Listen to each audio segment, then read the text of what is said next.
Hello, in today's video I'm going to be showing you how to make one of these beach bags. I made this beach bag out of old towels. These are towels that we no longer use. So you'll need some old towels, you'll need a fabric for the lining, I've used some old calico, and you'll need some cotton webbing for the strap, although you could make a strap yourself if you wanted to. So that's what you need. So let's get started. The first job is to cut your toweling strips. The first strips I'm cutting are the yellow ones, and they're going to be 21 inches long, or actually that will be the width of the bag because they're going across. So 21 inches by 4 inches. So I'm going to cut 4 of these. Then I cut 2 red strips. These are 6 inches wide and 21 inches long. I just need 2 of these because I want one in the centre of each side. Next, cut 4 strips 21 inches by 4 inches. I'm cutting these in green, but obviously your towels may be a different colour and you can use whatever colour you like. That's all our pieces for the main bag cut out. So we're going to put those all on one side and we're going to get on with making the lining now. For the lining, I cut 2 pieces of fabric 21 inches by 18 inches or 53 centimetres by 45 centimetres. I'm using just a plain calico, but you can use any cotton fabric you like. For the pocket, cut 2 pieces of fabric 21 inches by 8 inches. Now with right sides together, pin your 2 pocket pieces together along the top and the bottom, but leave the 2 sides open. Now sew the pocket pieces together, taking a 1/2 inch or 1 centimetre seam allowance, backtacking at the start and the finish, doing exactly the same on both sides. Next, I carefully press open the seam on both sides. Then I turn it the right way out, and then I press the pocket flat along the seam line. So I very carefully press along the top and the bottom edge, making sure that the edge is nice and straight.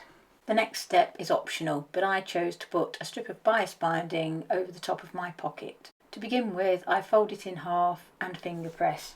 Then place over the top of your pocket with half of the binding on each side of the pocket and clip in place. Stitch your bias binding in place, keeping close to the edge of the bias binding, backtacking at the start and the finish. Next, lay the pocket on one side of the lining, having a 4 inch or 10 centimetre gap at the bottom. This is to allow for the boxing out later. Before pinning my pocket in place, I like to just neaten the edges and make sure that they're nice and straight and square.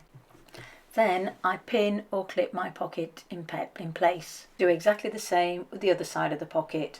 So trim the edge to make sure that it's level and then pin or clip in place. And sew around the edges of the pocket. So you're going to sew around 2 sides and the bottom, backtacking at the start and the finish, taking a 3/8 of an inch or 8mm seam allowance. To split your pocket into 2 separate compartments, fold it in half to find the centre, and then I use a friction pen to draw a nice straight line down the centre so I can sew a nice straight line. This can be ironed off later, or you could use dressmaker's chalk or any fabric pen which can be either washed out or ironed out. Now following your central line, sew a nice straight seam down the centre, remembering to bacttack at the start and the finish. Now place your 2 lining pieces with right sides together and pin together and leave an opening at the bottom of 5 to 6 inches or 12 to 15 centimetres. I mark this with my fabric pen. Now we're going to sew our 2 lining pieces together. I've started at the bottom at one of the marks that I left for the opening, so I sew a little way across the bottom and then I turn and I'm going to carry on sewing all the way up to the top. Then starting at the top of the opposite side, again taking a 1/2 inch seam allowance, sew all the way down one side and then across the bottom until you reach the mark that you left for the opening. Bacttack and finish. Next we need to box out the corners. To do this, I draw a line 3 inches up and 3 inches across, taking a square out of each corner. I mark this square on both sides on each corner. Then I put my hand inside the bag and push out the sides, bringing the side and the bottom seam to the centre and the corners of the squares that I drew to the sides. Then I pin in place. So the two seams need to be in the centre and matching, and the corners of the squares I drew need to be at the side, and then I pin in place. Now sew across the line that you drew, remembering to back tack at the start and the finish. Do the same for both sides. Now trim this seam to 1/4 inch on both sides. Now give your bag lining a quick press, making sure you press the side seams and the boxed out corners, and also to turn under the opening, ready for when you top stitch it later. Now we start sewing our main bag pieces together. First we need to pin or clip all of our pieces for the bag together. So we need a back and a front, and there are 5 panels to each side. So in my case I've got one red one in the middle, and then I have a green one either side of that, and top and bottom I have a yellow one. So I'm going to pin all my pieces together in that order and do exactly the same for both the front and the back panels. Sewing toweling is a little bit difficult, but if you use a walking foot it helps a little bit, but don't worry if you don't have one, your basic presser foot will be fine. You also advised to use a slightly bigger, longer stitch than usual, so I put my stitch to length 3. And the other thing is you will need a thicker needle than usual, so you need about a size 90. So all of your panels together, taking a 1/2 inch or 1 centimetre seam allowance, back tacking at the start and the finish. Continue stitching all of your panels together until you have 5 panel pieces on the front and 5 panel pieces on the back of your bag. Now set your sewing machine for a zigzag stitch. I set it to 5 for the width of my stitch. C is my zigzag stitch, and on the stitch length I'm going to go for just under 1. As toweling frays quite easily, it's very important that we zigzag all our seams to stop them from fraying anymore. I also like to top stitch my seams. It just adds a little bit extra strength and stops it from stretching. So I do a line of top stitching on every seam, and I just sew a nice straight line about 1/8 inch away from the seam. Before pinning the two sides together, I like to make sure that all of my colours are matching on both sides. So all the greens, all the yellows and all the reds are in the same place, and then I trim any excess fabric off with my rotary cutter. If you don't have a rotary cutter, you can do this with scissors. It does tend to stretch a little bit toweling, so you will probably have to do this, and it's best to make sure that all of your sides are level before you sew them together. Now place one side right side up and then the other piece right side down. So with right sides facing, we're going to pin our bag together down both sides and across the bottom, but obviously we're going to leave the top open. So decide which is your top and which is your bottom, and leave the top open. Make sure that your front and back stripes are matching at the side. Now take over to your sewing machine and sew, taking a 1/2 inch seam allowance, back tacking at the start and the finish, and sew down one side across the bottom and back up the other side. Next we need to box out the corners. To do this, I draw a line 3 inches up and 3 inches across to make an L shape in each corner. So basically you're drawing a square in each corner. So you do the same on the front and the back of your bag on each side at the bottom. Now put your hand inside the bag and pinch out the sides, making sure that the fold is on the corner of the L and the two centre seams, or the side seam and the bottom seam, are in the centre and both in line. Pin together close to the line that you've drawn because you're going to sew on the line. Sew across the corner on the line that you made. So sew directly on the line, back tacking at the start and the finish and removing the pins as you go along. Do exactly the same to both of the corners of your bag.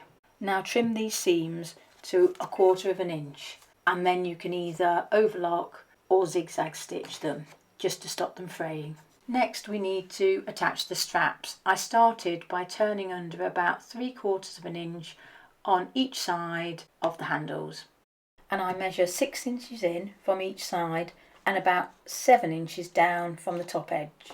And it just so happens that the 7 inches down is exactly where my green ends, so it worked out quite well really. So I pin my strap in place on both sides, and what you have to remember to do is to leave half an inch at the top of your bag, so you don't pin all the way up to the edge of the bag, because we need to allow for our seam allowance when we attach our lining to the bag. Now we're going to attach the strap to the bag, and we're going to take a very small seam allowance at each side of the handle, probably about 1/8 of an inch, and we're going to sew all the way around the strap, but leave half an inch at the top edge that we've already marked earlier. I wanted to strengthen the handle at the top where it joins the bag, so I sewed an extra square with a cross in it. It just helps to strengthen the bag and stops the handle from falling off. Before attaching the lining, just trim off any loose bits of thread to neaten it up. Now, to attach your bag to the lining, you need to turn your bag the right side out, and your lining needs to be the wrong side out. When you've done this, put your lining on the outside of your bag, so you end up with right sides facing. You've got the right side of your bag inside with your right side of your lining facing it. I hope that makes sense. So you want your two right sides together, and then we're going to pin all the way around the top of your bag. Now pin or clip around the top edge, making sure that all your seams are lined up. I line both of my side seams up first and get these pinned together, and then carry on pinning round or clipping around the rest of the bag. You don't need to leave an opening, because if you remember, you've left an opening in the base of your lining. Now sew all around the top, taking a half an inch or 1 centimetre seam allowance. Sew all the way around, back tacking at the start and the finish, removing your clips as you go. Next, trim your seam to 1/4 of an inch. So we're just going to cut all the way around the top, just leaving 1/4 of an inch of fabric. Now find the opening that you left in the lining, and we're going to pull the bag through the opening in the lining and turn it the right side out. Now find the opening, and we're just going to press the seams inside, ready for either top stitching or sewing on your machine. So I'm just going to iron this under on both sides, make it nice and neat, and then later I'll top stitch it. Now I push the lining back inside the bag. I'm not going to worry about the slip stitching of the opening for now. I'll come back to that later. So I'm just pushing the lining back inside the bag, and I'm going to forget about sewing that for now, because what I'm going to do now is work on the top stitching around the top of the bag. So before I top stitch, I need to fold it over carefully and iron, and I'm going to iron from the lining side, not the toweling side. So I'm just going to iron it all over, and then I'm going to clip it in place before I take over to the sewing machine to top stitch around the top of the bag. Take over to your sewing machine, and we're going to top stitch all the way around the top of the bag, sewing 1/4 of an inch from the edge, back tacking at the start of the finish, and we're going to sew over our straps again just to give them a little bit extra strength, and we're going to back tack at the end.